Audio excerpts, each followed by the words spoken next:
Matondo bambuta eba ya solo sima kolanda mbuyimbo kitoko boye ba beno zulu kutu kya banzenza pona bat oyo bayamba bamemaka solo boye kutu ya banzenza elikolo bake bat oyo balata bakombo ya bapaya batu oyo basambelaka bonzambe selon nzela ya bapaya oyo bamemela bango donc ba chrétien ba musulman ba maïkari ba scientologue et puis ba franc-maçon bango nyonso wana basambelaka bonzambe na bango kasi lolenge bamemela bango na bapaya nzoka bonzambe babotamaka nango na mabele esika yo botami nzambe atia nyonso wana mpona yo apesa mpe na monoko na yo oyo oyi kosambela ya solo bongo bonzambe ezali kaka moko na mokili mobimba kasi tata nzambe oyo akela mokili na ye apesa bato lokota na lokota oyo esengeli na bango basolola na ye matondo bampangi toye solo bongo bobomesano kotangela bino la renaissance africaine na solo tomipesa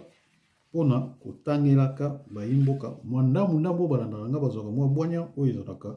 na mokanda oyo ekomami solo bongo mpena na ne mwanda nsemi longi ya kongo ne makandala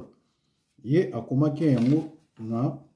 1993 mpona bato ya France baout basanza ya octobre basanza ya mwambe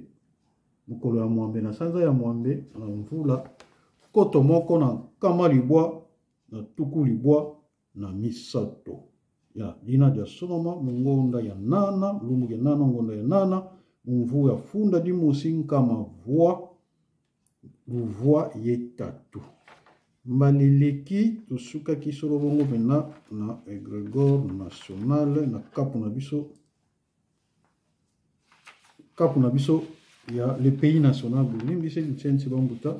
le pays national ya solo bongo tosukaki na nzela na biso oyo epai wapi na mokanda ya zomi na motoba epai babelaki biso totanga kaka paragraphe suka nous avons donc le devoir d'effacer ces frontières sur toute l'étendue de l'Afrique ya solo oko tata mana kotanga wana simana yango tokokoba se okoba tokoyeba esika nini tokosuka lolenge ndenge ntango ekepesamela biso kasi bambuta na bayaya ya mbotenga nazo maloba esenge na ngai milakisa mpo na bino ngai kombo na ngai Zikoti Mayuma Tembo ya Mwanda. Mama na ngai ezwa misolo bongo na etuka ya Bwende, tata na ngai ezwa misolo bongo na etuka ya Kindamba, yango wana ngai nazali Bwende Kindamba. Kedikaki beni bampangi mono wa beno Zikoti Mayuma Tembo ya Mwanda. Ngudi ame vuilu muluvila la Bwende, sedi ame vuilu muluvila la Kindamba, idina mono imwe Bwende Kindamba. Bambuta na bayaya ya solo bongo nde bozola nanga bo yambo te bo tata mana kolanda nga esenge na mino bo dobika bodobika esika wapi bakomi abonnez-vous to koma na ba abonné mwa mingi pamba te makambo ya lolenge na lolenge to kocha ana bo mvula ezali koya to kocha makambo ya kitoko kasi sikoyo tozotanga po bozwa bonya po to bongisaka bino nzela po mikolo ya bo kota bozwa masolo mususu na kotanga mikanda we komami yango pe na masolo misusu oto chana kati po ezali radio na biso oya bimpa ya Tembo ya Mwanda, television na biso radio television na biso bimpa ya Tembo ya Mwanda ezali culturel pour kolobela nyonso oyo etali culture to chama makambo nyonso bona kotala culture na biso bokoko bwa biso makambo lolenge na lolenge na yango wana yambo te tata mana ya solo bongo pena na cadre na ngai nationaliste Congo na to uti solo bongo pena kubungisa ya biso mbuta na biso pena oyo pena zali mu Congo oyo ya Joski Kiambutuka wa yeba ina kombo ya Joski Kiambukuta ya solo bongo pena ngai ndenge na ngai ya nationaliste Congo ya solo nazali na mawa kusangisa mawa oyo ekoti na libota ya mbuta na biso Kiambukuta ya zali solo bongo pena moyembi na le tout puissant oke jazz oyo ya Luambo Makiadi ya mwana abinisa biso banzembo lolenge na lolenge asepelisa mutema na biso na ndenge ya lolenge na lolenge na mongongo kitoko ya zalaki na ngo ya solo bongo pena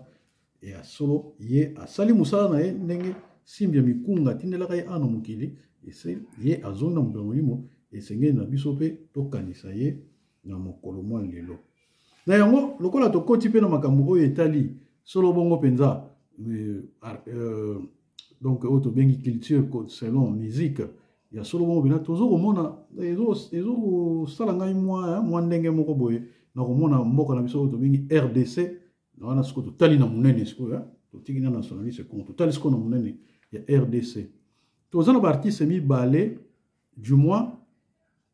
oyo nga nazolobela lelo nakobakisa ya misato me tolobela na mibale oyo tozomona na bilili na banzela ya net makambo ebelebele toza na baartiste mibale oyo bazo sala pena musala na bango bayeba ini na mikili lolenge na lolenge bazotambola na kachopa mpona kobetaka ya solo bongo bena miziki oyo babengi ya RDC rumba na biso toza na bango mibale oyo babengi solo bongo bena mbuta na biso Gola oyo batumi bayebi na nkombo ya Fere Gola biso tobenga ye Hola mpo na Kikongo G bapronounsa yango Hola mbuta Hola okepe na boma tokomona babengi lega ndenge wana totali mbuta na biso Gola na mbuta na biso oyo kote ya Bangala kuna mbuta na biso ya solo Ipupa tozoko mona makambo ezokoleka kaka pa ya biso bata RDC ezosala nga soni mingi parce que toza na bango mibale kasi omona na biso kaka tozoko yina moko tozolinga kaka moko ezala na onga ndenge wana mokili ezala bato bakoza mibale moko aza na mongongo kitoko moko omona artistiquement azoko progresser pe ndenge mususu mais toyeba ke tozali na ba star mibale tolinga bango mibale kasi omona bato baza penché kaka côté moko po moko azoko évoluer plus que l'autre alors to ignorer siko wana to bana kofinga ye to bana ko minimiser loko ona ezoko sala nga pasi mingi na kotala lolenge bato basalaka ba mission na bango na ba internet lolenge ba omemela makambo na ngwana lelo penda na monyango l'équipe na ba mvula mwa mingi na bité lelo na lobela ngo quand même pour nga naza nationaliste Congo ya solo nga naza nga penché pa ya mutagola pour naza nga nationaliste Congo esengeli na ngai entre un frère na un ami esengeli na nga naza na frère na ngai mutagola yango nazo yebisa mutagola lelo ya solo bongo pena bato nyonso balandaka ye o balingaka ye na mongongo na kitoko ayemelaka mono kibeni ngena ngeye kimpwadi moralement ozo soutenir yo na musala ozo sala po tokoki kolinga te tolinga moko tobwaka mo yango na osenga mpe banationaliste nyonso oyo ya bakongo banationaliste congo bosoutenir mbota na biso wana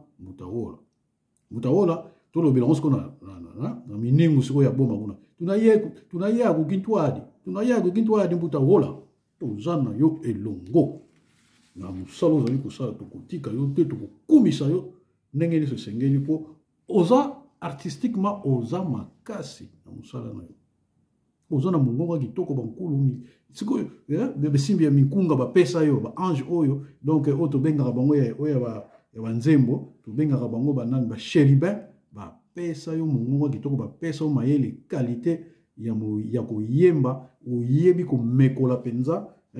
loyembo oza nango kati na yo esengeli na biso tosimba mpo bambutaka ya mbukuta bango oyo bazokende bambuta bango wana bazali bayemba mpe mingongo ya kitoko makasi kasi lobi mpe bakozala su te donc sikoyo yo oza wana ozorepresente bamingongo wana nyonso bambuta madilu tout ça ozorepresente bango donc biso tokokotika yo te zala kaka ndenge ozokende ndenge wana toza nsima na yo komona lokola moto oke na mboka mopaya koya kofinga moninga na yo bouti ne mboka moko esalaka pasi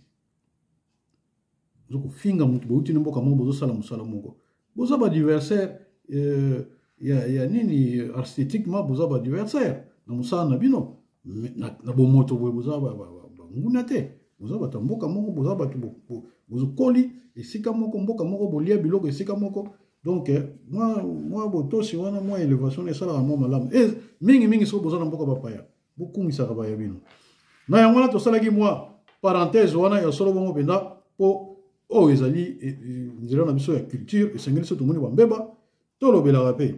na tondo bambuta tozotatama na kotanga kasi esengeli na ngai naletama neti po ete nazwa mokokoso te na maye nazali kotanga bobosana te dobika bosabone massivement ezala likambo kobondela bino te po oyo nyonso toyaka nango awa ezalaka eloko ya esengo alors bosabone massivement na télévision na biso ya bimpa bya tembo ya mwanda matondo. La conférence de Berlin avait foulé aux pieds la souveraineté des nationalités africaines aux yeux des génies superviseurs des nationalités. Les conclusions de cette conférence sont une consécration de l'anarchie et l'introduction du désordre dans la nature. Pourtant, la loi de l'intelligibilité des frontières coloniales est une véritable folie devant Dieu, les génies et les grands ancêtres divinisés. Les frontières coloniales sont insoutenables par tout véritable initié qui connaît la loi de la nature et le plan des génies superviseurs des nationalités.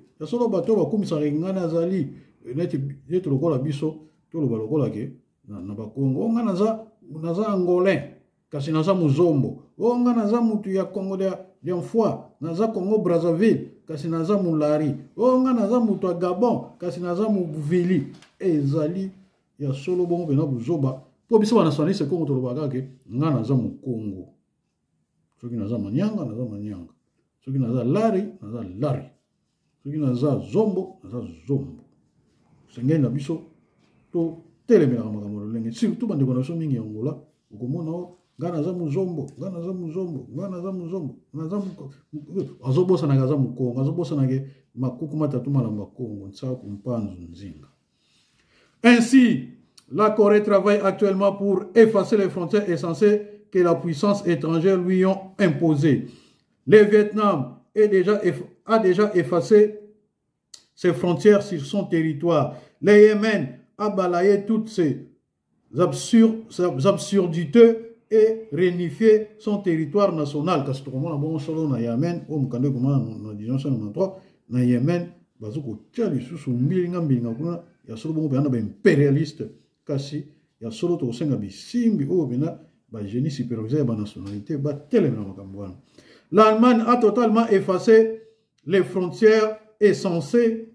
que les envahisseurs étrangers lui ont imposées.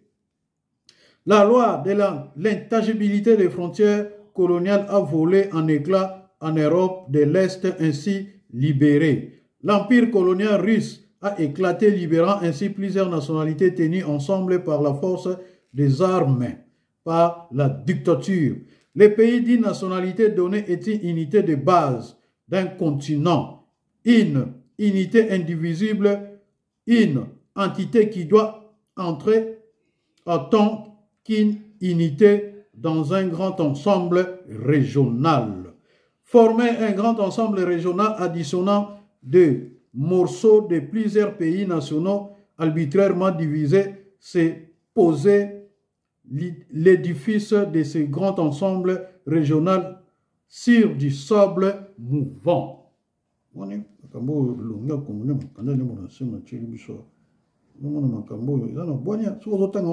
Du fait que vous avez un boy, nan kuto au côté pénal ni teme, nengo vous avez un boy, au côté la yomba la moko na kati na yo, vous avez une surdité ou yo, surdité ou yo benda, vous zoba ou etondia ba benda, ou ba tela biso na kachopa. Ezali loko moko tango otangi ka boy mbala moko longoli makambo ani so tela biso. La volonté de Dieu et des génies superviseurs des nationalités est telle que de chaque pays national, les noms des personnes, des villages, des villes, des villages, des animaux, des arbres, des boutiques, des industries, de tout et tout doivent provenir de la langue nationale de ce peuple. Dans chaque pays national existant des cités invisibles où habitent certains génies et grands ancêtres chargés d'un travail particulier pour la nation. Pour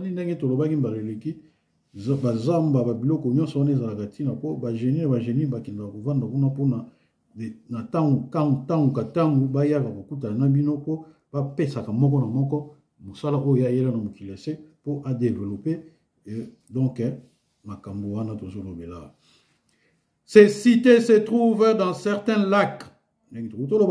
dans certaines montagnes, vallées, grottes, dans l'air, etc.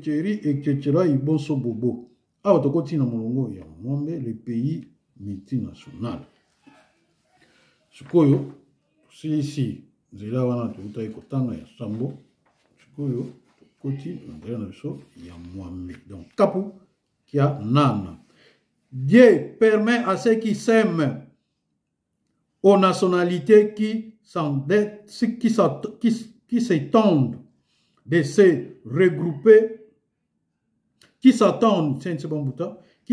de se regrouper librement pour former un grand ensemble régional. Un pays multinational est un pays formé par l'union de plusieurs nations naturelles, de plusieurs nationalités. C'est par l'amour et l'attente entre plusieurs nationalités que doit se former un vrai pays multinational et non par la force des armes, par la dictature, par la colonisation forcée, par les faits accomplis. Tout comme on ne peut pas forcer une femme à former une union avec un homme qu'elle n'aime pas. De même, on ne peut pas forcer une nationalité à former une union multinationale avec d'autres nationalités sans son consentement. L'empire colonial belge, entre parenthèses, les Zaïre, RDC Kimbambala, est un pays multinational créé par la force des armes, par la dictature, par la colonisation forcée, car aucune nationalité qui les compose n'a été consultée pour dire si, oui ou non, elle a accepté de former une union multinationale avec telle et telle nationalité de l'Afrique centrale. Devant Dieu et les hommes, personne n'est tenu à respecter des engagements qu'elle n'a pas pris. On ne m'a pas consulté, ainsi cela ne me regarde pas. Il y a solo bon peneza et bonya maloba ce qui tout nioté vandiso na kinzonzité bon ce que makambo bango bazuli mokano na mukili ya musika to ne pas musika italien na lolenge li italioté. L'unité d'Isaïr, donc c'est un souhait qui reste à concrétiser Pour réussir cette concrétisation, il faut être un grand sage qui connaît la connaissance, qui connaît la loi de la nature. Sans cette sagesse de cette connaissance de la loi de la nature, l'empire colonial belge qu'on a placé sur la même trajectoire que l'ex-empire colonial russe risque de connaître les mêmes sorts, c'est-à-dire l'éclatement. Certaines personnes se disent être des nationalistes zaïrois qui prônent l'unitarisme zaïrois, mais dans leur comportement journalier, elles ne font que poser des actes qui ne font qu'à la contre du renforcement de cette unité dont elles parlent beaucoup. Ainsi, théoriquement, elles parlent de l'unité d'Isaïe, tandis que pratiquement, elles travaillent pour l'éclatement d'Isaïe. Pour moi, na makambu ya mbuta na biso gola muta gola obat minga yebi na kombo ya Hervé Ferré gola ozomona makambo to olobela yango batu nyonso okanga liboke moko tata bo moko mama moko kasi bangwana so bakoti ya solo mo pe na makambu o etali pe na mboka na biso bakomi na bango ya kokabwana ezali nango unité moko forcée ngwana ngai nationaliste kombo na zongeli pe na zo bandela ngai na kosimba mbuta na ngai gola mbuta na biso bayemba mingongo kitoko baze bele mbuta ndombe bayebi na komba babi ndombe bazali bele bayemba tala mingongo kitoko soki nazo yoka bango na yoka kan sai na motema na ndenge mwa kosakana te ezala mbuta na biso ebele batondi na bwania ezala mbuta na biso ya bakongo Serge Mabiala un grand chanteur de haut niveau oyo kokanisa biso mpenza ya solo bo bakester emene ya mingongo kitoko na yembe techniquement avandisa masolo na ye toza na bambuta na biso ebele oyo bavandaka na nsima kuna lokola bambuta na biso bajaponais kongo ya katola bambuta na biso bawera son bagrand technicien bato bayebi mpena solo bama misala wana ekomi mpena solo biso banationaliste congo toza kozwa part ya bandeko na biso wana. Il est plus facile de souder un pays multinational composé par plusieurs nationalités qui sont allées se rencontrer chacune en dehors de son pays d'origine que de souder un pays multinational créé par la dictature et composé de plusieurs nationalités dont chacune est sur son territoire ancestral. C'est trop sérieux que l'ignorance, la naïveté ne nous fasse pas prendre ce problème à la légère, car son ampleur dépasse les capacités morales et intellectuelles du Zaïrois moyen.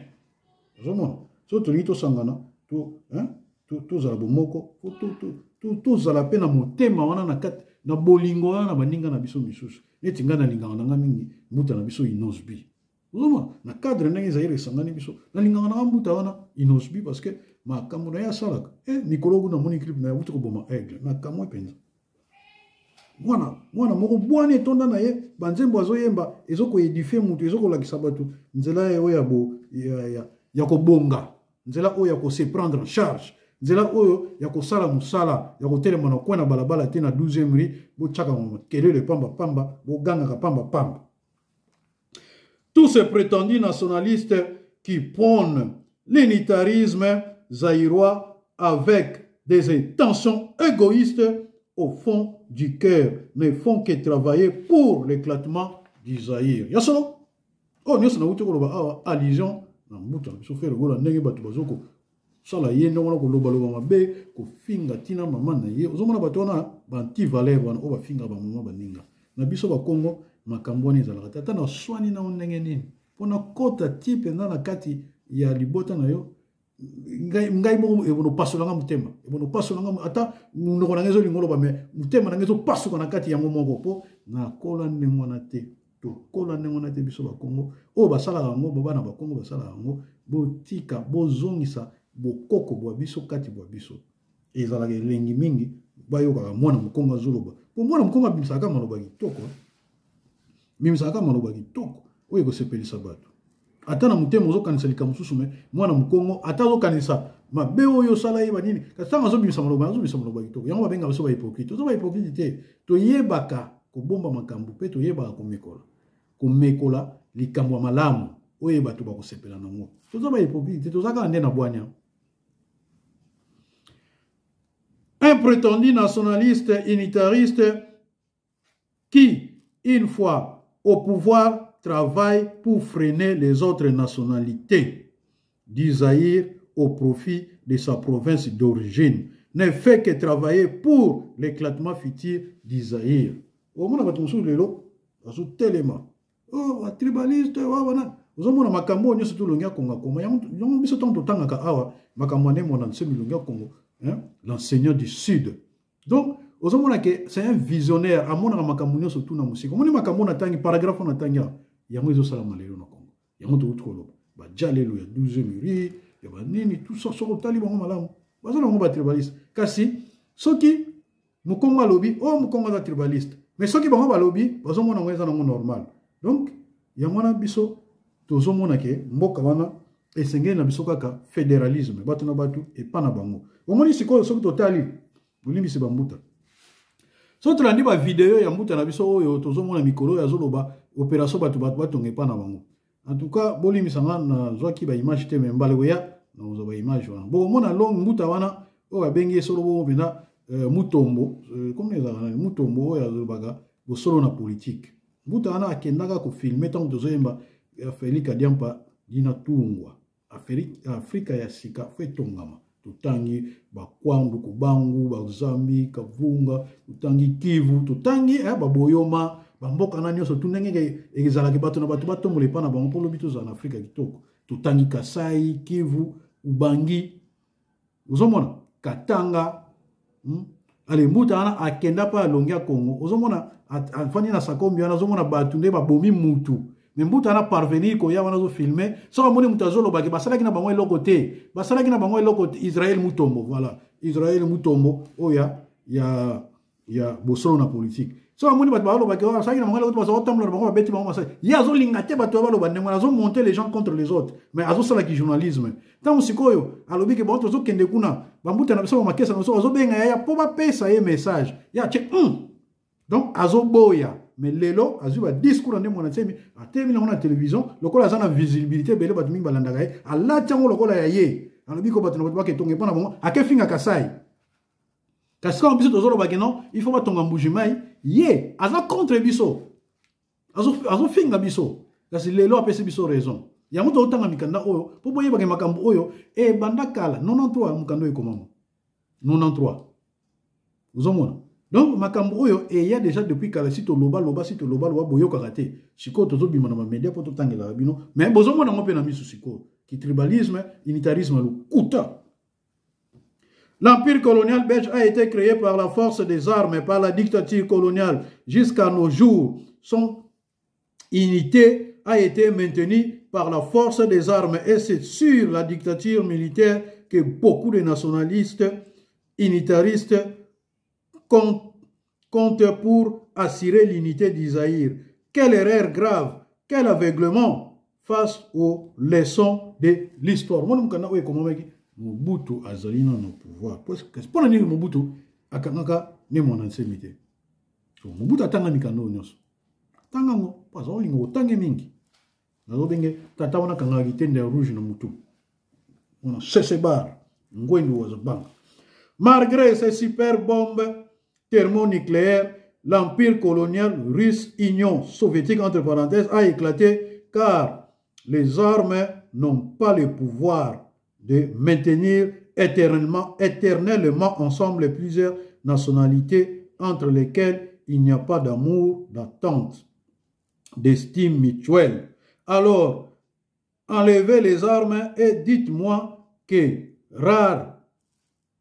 et dites-moi que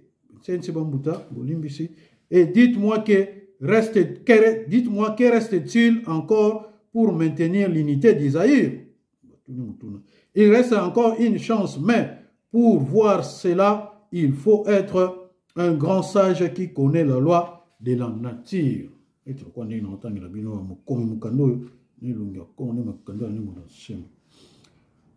union est inutile lorsqu'elle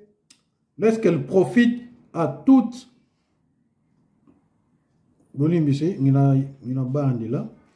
Une union est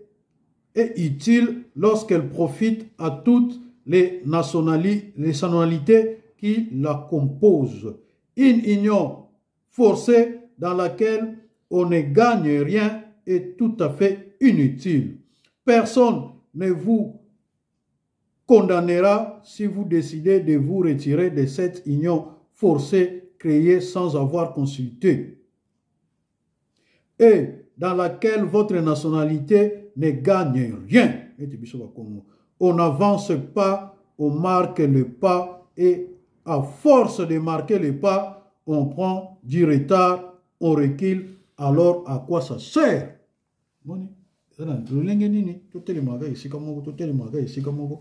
Pour mboka ezoko avancer te. Tout comme si on a 60 ans, il y a état colonial oyo mboka etelemi ga esika moko. Les nationalités n'ont pas d'amis, elles n'ont que des intérêts. Or, au sein de cette union forcée, ma nationalité ne fait que perdre. Alors à quoi ça sert? Ma nationalité Congo. Nous étions un pays prospère.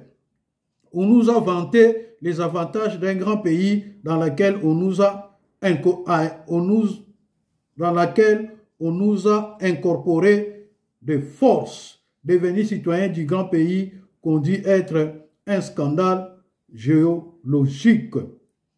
Notre niveau de vie a chuté et nous voilà dans une misère atroce que les citoyens de petits pays bien gérés ne connaissent pas. Sénégal, Mali, mboka ndenge na ndenge poto tanga mboka bangunya te mboka lokwa ndenge na ndenge eza mokie kasi ezo kitoko mboka lokwa ngolo baliaka malamu bazala malamu mala pasi eza nango toboyi te kasi okomona lolenge na biso pasi eleki. Bon solo koloba ebungisi ngai esika na sukaki. Bon, et nous voilà. Alors, à quoi ça sert ces scandales géologiques qui ne profitent pas? À quoi ça sert ce pays aux dimensions continentales si ma vie dans ce pays est pire qu'en enfer? Oh là! Donc, vous avez dans Israël, vous avez que Mboka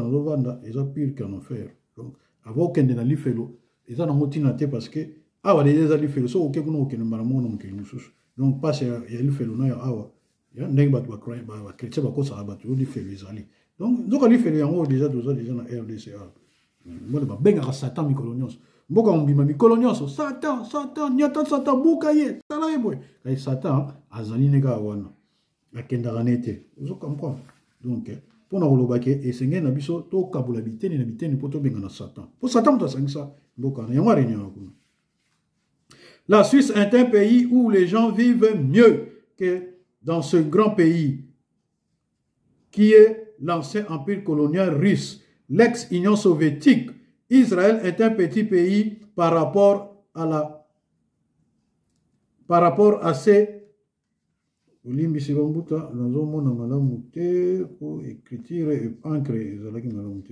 ces colosses aux pieds d'argile qui est l'empire colonial belge. Alliance Zaïre.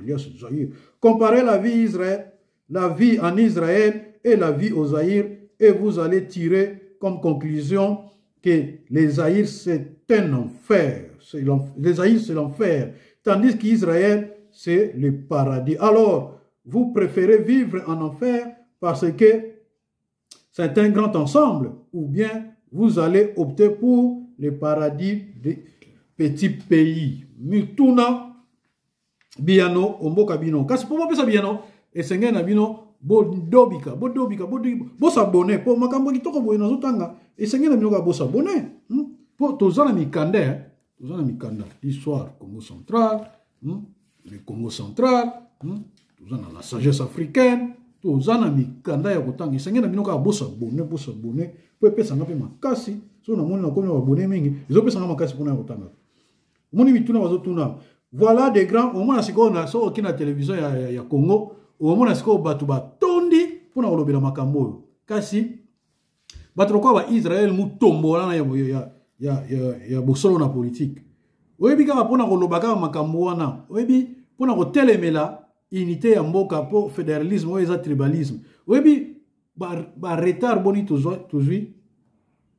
ba retard boni bazongisi bato nsima et place bango bazana nini visualité bazana auditorat ya munene oyo bato balandaka mingi epai bama na mosala oyo banda kala mbelelelo mentalité ya bato ebongwani solo bongo mpena kobongwana mais kasi bazongisa bato nsima bakotisa bato makambo na mitu oyo ezanga ntina ndenge moko na bambuta oyo basalaka bajalelo so atangi makambo ndenge mona semi ake abongoli yango ake koteya bato lolenge mosusu bambuta mokusu bazongisi bato bamvula na bamvula oyo bango bazalaki na audition moko ya makasi bato baza koyoka bango makasi bamvula boni bazongisi bato nsima mpona baunité ya pambala oyo soki babandaki makambo oyo kala ya koyeba ke baluba badevelope na baluba bangala na bangala banani na mbele toko musika na yango nazokosenga bato ya maboke oza na groupe na yo ya maboke oza mongala tombola valeur ya bangala mingi tombola mingi valeur ya bangala matondo na ya ifoku na musala ozosala losako na yo oza mutetela tombola kote ndambu wana ya batetela tombola ngo mingi ndambu ya RDC ezala muke ndambu ya batetela eleka na mingi po bana batetela oba olanda yo bakozwa bokoko ya batetela ndambu ya bangala oyo ba olanda yo bakozwa ndambu ya bangala ndambu ya bakongo oyo ba olanda yo so oza mukongo tombola mingi ndambu wana ya bakongo eza kati na yo pamba te po biso nyonso tokola bato bangala bazokola baluba bazokola babembe bazokola banande bazokola biso nyonso tosangani tozotombola mboka wana oyo basangisa biso na makasi elobi te kende soki yo ozotombola bokoko na yo ke obwaki bokoko muninga to osuti to obwaki muninga na mai eza lokuta monene pamba te na kombo na yo kaka po yo kobota mwana te po pesa ye neti ngai naza mukongo na kobota mwana te po nazwa kombo ya osokolo wata nkoi na pesa ye no eza kombo ya banani na wandundu kuna basakata eza kombo ba mongo na kobota mwana te na pesa ye kombo wana yango ezolakisa biso ke bato na bato bazana makambo na bango po mukongo kobota mwana te pesa kombo ya mungala muluba kobota mwana te pesa kombo ya bangombe nande akobota mwana te po pesa kombo ya bakatange donc toza deja na esika wana deja bato na bato bazana na ndako na bango tango bazongaka po tango bazolia baliaka lolenge na bango identité kinoise bolati wana ezoko bebisa mboka bandeko na ngai eza nango culture na biso te surtout bata maboke eza nango culture na biso te po baya ko biso to sala culture mais culture nango za culture kinoise eza eloko moko boya kisasa wana ezoko bebisa banti valeur ezoko bebisa bato yango nazo senga bata maboke bo sala repli technique repli stratégique soki osimbaka ozana na isanga na yo ya bata maboke ya baluba tombola mingi tomona kango pe ana mbuta na biso oyo ngalufar otombola mingi kote ya na baluba po yango na ndenge tombola biso ba valeur wana tango ya makasi yango pesa biso makasi kilitira bato na bato ezobimi to tombomi toke likolo matondo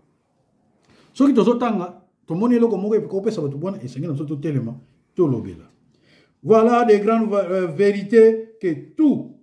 unitariste zaïrois doit tenir compte, n'est pas considérer ces vérités, c'est démontrer qu'on est un unitariste utopiste qui n'a pas tiré les leçons de l'histoire humaine. J'ai dit qu'un unitariste, un utopiste ne peut pas sauvegarder l'unité d'Isaïr car son ignorance lui fera poser même inconsciemment des actes qui font contribuer à l'éclatement de l'empire colonial belge. Zaïre, créé par des Belges sans consulter les nationalités concernées. Ozomona makambo tozotanga ozotala ngonga nakanisi komi natanga na ndambo oyo simanango to suki na biso awa to kotiela bino luyembo moko ezali awa oyo ezolakisa ke biso tolotaka lokola tolotaka esengeli na biso tolota mpo to réaliser makambo na biso. Donc nakoeleki natangaka la construction de Mbanzalemba nalobai na bino ke fo oke mosika na makanisi ozolota siko ndenge Kongo no ezala lobi ya solo na luki nzembo wana ya mbuta na biso ya ngola bayemba. Donc nakotiela bino na suka po tolanda ngo tolota ndenge Kongo na biso gogo esengeli ezala lobi. Dans le monde spirituel, aucun génie superviseur n'accepte que sa nationalité puisse devenir prisonnière d'une union multinationale qui lui crée du retard sur son planning d'avancement spirituel et matériel. Pour spirituel, ce qui est esprit, ils ont la matière, ils ont le vibratoire les plus élevés. Ya yesko mutatambu sa nzoto moninga ndena oloba boy eza mpeva tatanzambe ye latingai ale sikoyo e pesinga makasi pona zwa mkanda na bana kotanga azosa ila sikoyo matière nesko eza nzoto na ngayo uzomona ale ezosa ila siko spirit donc esprit e tombolinga ila musinga na mbeto lobi lelo fotanga uzomona ale sikoyo ezui sikoyo nzoto na ngai tamusi yango donc yango na sikoyo esprit eleki nzoto na makasi mpeve ilutidi ni tumungolo ilutidi kintsuni donc mpeve mutetambu sarabiso po soko zinzoto na ngai o chamwana tombolo ngona okokate mais alors siko esprit muteye lobi nanga telema salabo donc esprit eleki nzoto na makasi mpeve ilutidi ni tu evo kintsuni mongolo se mudodio batele vavava esprit yango ne mutu ezana makambo nyonso ebongisela biso esengeli na biso sikoyo tozwa sikoyo nzoto na biso sikoyo esala sikoyo mosala oyo mpvc bongisa. Pour ces génies superviseurs, l'union multinationale en question devient un obstacle à l'accomplissement du programme prévu pour sa nationalité. Ainsi, il se met à travailler soit pour faire éclater cette union multinationale ou bien pour retirer sa nationalité de cette union. Ou bien ainsi, il cherche à ce que sa nationalité, qui est en avance sur les autres nationalités de l'union, puisse diriger cette union afin que lui imprimer sa haute vibration qui élèvera toutes les autres nationalités. Au lieu de leur imposer la médiocrité et le nivellement par le bas, voilà une autre vérité que les unitaristes zaïrois doivent savoir, car beaucoup d'événements qui bouleversent le monde tirent leur origine du monde spirituel. Et lorsque la tempête provient du monde spirituel, l'homme devient impuissant, quel que soit le type d'armes dont il dispose. La solo, comme pas une souki. La solo, pour moi, donc, tant que l'on a kongazo ba nationalité mususu bazali na spiritualité beaucoup plus avancée, bango ne bagi ko sunga baninga mususu po ba développer. Alors ko benda baninga sima ko vandisa bango na sima nivellement par le bas ezali kaka que ko zongi sa nation na sima ko côté. Donc, il ko loba ke ba Congo bazali beaucoup plus avancé spirituellement. Ndenge to komi mikando yo ndenge to zotanga ndenge to zuma kasi po ezali mpe batanza même to pesi biso to zama kasi to tanga mikanda o mais na ba Kongo bazana ngo bazola kisasiko ba luba bangala ba mongo banande po basala po mboka etongama eke liboso lokola ndena utolo bage batu nyoso koma ganga satania ta sata buka sata sala eboy bangwana ndesiko ba unitariste wana so tali bango bia bazaba unitariste wana o bazolinga babenda biso na se nivellement par le bas. Bazolinga te soki toyena bukoko toloba bazolinga ba kunyata biso donc ba franc-maçon ba scientologue bato wana nyonso to ba klito mal bangwana nde bazona makama be na mboka po bazongisa biso sima na yango na esengeli bolandaka bato kwa biso po bozwa bwana pe mayele bofungola ba cerveau to banda ko sambela osenga bakoko na biso ba pesa bino bwanya makambo nga na tangi awa na ko tangi longo de fate il faut la tango mbala moko esengeli na yo la tango mbala moko. Ya solo bandeko solo na komi aya solo baloba nange suki kasi lokola nazali nationaliste Congo bomoni nde balobi awa ke la tempête donc natangi la bino ya suka donc balobi ke la tempête provient du monde spirituel tempête wana siko boyokaka tempête wana kombo na ngai tembo de monde yango na elakisi tempête spirituelle po bamusu bakoyeba te tembo de monde elakisi tembo eza tempête to ouragan monde elakisi esprit kombo na ngai yango voilà eza mpe na mokando yango na ye na tempête na ngai wana koningisa bato konikuna bato koningisa bato mpo balamuka basala mosala tata nzambe atindi tembo de monde tempête tempête spirituelle matondo bandeko nazokanisa yaya na biso oyo ya solo bongo pena azwi nkokoso na mboka ya RDC yaya na biso Madera mwana mokongo solo yaya toza na yo elongo kola wasiama bakati yo musuni na nzoto kasi biso na molimo tozoko senga ete muto asala nzoto wana asalisa yo po ete nzoto na yezo ndenge ezalaki ya solo nazoyoka bambuta mususu na bayaya mususu o azongaki mpona nini ye muto azali kofinga mboka na biso oyo ezali ko cede mboka na biso tokoki tozali koloba makambo ezalaki na nzela tozali kosala bamarshe makambo ezalaki na nzela epuis tozosala yango mpo makambo ezali na nzela totelemi a tozoloba mpo makambo ezali oyo nazoloba oyo eza ya solo eza ya lokuta te alors soki moto amoni ke sikoyo akende sur place akende kotonga akende kosala boye akende kosala mpo asalisa bandeko ne sur place ezali mabe te totika koloba oyo asalaki mabe akendaki mpona nini mboka eza boye te ngai atuka yaya même soki obongi nzoto na yo ebongi vanda na mboka kende mission na yo okendelaki sala kuna sur place tokoki obangaka te tokobanga mpona nini mboka ngai ekomi mpo totya makolo fo tobanga esengeli na biso tobanga esengeli na biso kobanga te yaya Madera nzoto soki ebongi soki okozonga awa mpona kozwa lobiko oluka nzela lobiko mpo ngai na mosusu nayeba yango kaka na Kikongo donc koniakisa nzoto babengaka na Kikongo koniakisa nitwako kuya awa mpo banganga buka oyo ya solosolo batia ya solo bongo pena bilwazu byakedika musalisa nitu wiza vutuka kwa kuya ya Madera Koko Madera na boyi kotanga kombo mususu awa tangi na mboka kombo Koko Madera yaya longo na biso ya solo soki nzoto ko yako bonga awa yaka yako bonga nzoto kasi esenge na opo ozonga na yo eza mboka na yo toko kima kango suka boni yozo kima bangunya bazo yingela yozo kima bangunya bazo yingela te vanda kuna salisa nzoto yako salisa nzoto zonga na mboka na yo ngai na lolenge moko te na bambuta na bayaya o bazolo bakakendaki pona nini naza bongo te ya solo bongo pena vanda kuna sala musala kuna ningo kendaki ngai na yaka na ngai 2 fois par année na mona na ngape eza na mutu ninga kendaka na mboka ngape na ko kendaka na mboka na yeba ina ngate naza na ngamutu te na linganga bat bayeba ngai ba mona ngai bayeba epai na vanda te eza soko lingi ozala na visibilité bayeba yo ba mona yo eza ndengona so po ke na yo mboka oke osala musala no potonga mboka uluki mwa 10 personnes ozolongola bango na chômage eza ko salisa mboka tokobanga pona ni tobanga pona okenete bitumba tozobunda oui kasi na mboka pe foto kende kosala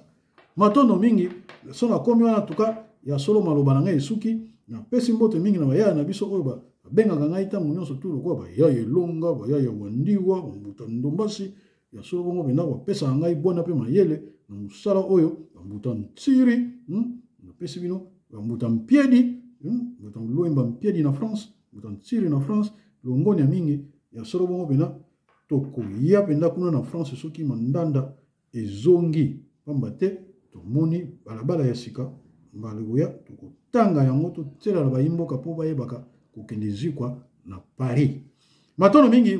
nzembo oyo ndenge nauti oloba ezoloba maloba po kolimbola yango ekozwanga susu mwa nini ntango mosusu na obeta mwa kokoso kasi na dedie yango ya solo bongo mpena na mbuta mayemba po ye mutu tobetaka ne masolo oyo mbuta mayemba nzembo na obaka na oyo yango oyo na tie po oyoka yango ya tuka longoni ya mingi ndongo bengaka ngai mpona koencourage nga na bacommentaire na yo otiaka na se wana nasepelaka mingi mbuta mayemba kuna na mboka France matondo mboka yo mosala koni muyenge ya bakulu yoyo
Zadia Mwanza, Fleuve Congo, Zadia Mwanza.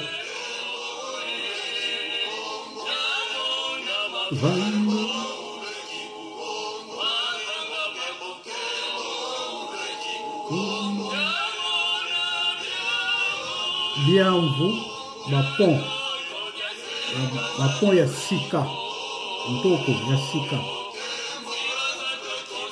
Anzela ya Kitoko, Evanda Penza.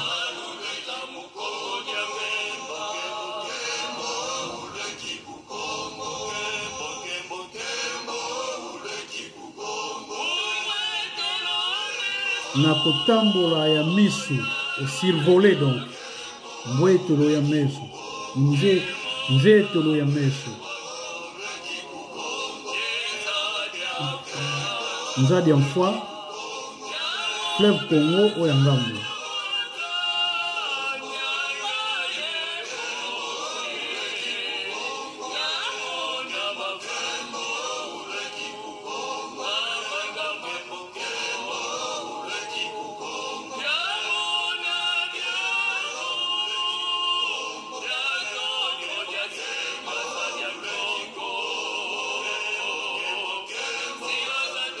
Zasiama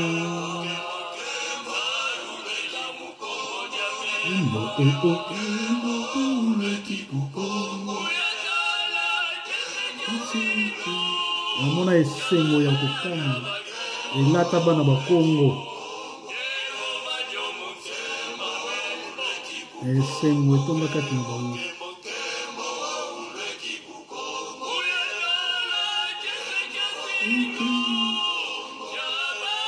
bakongo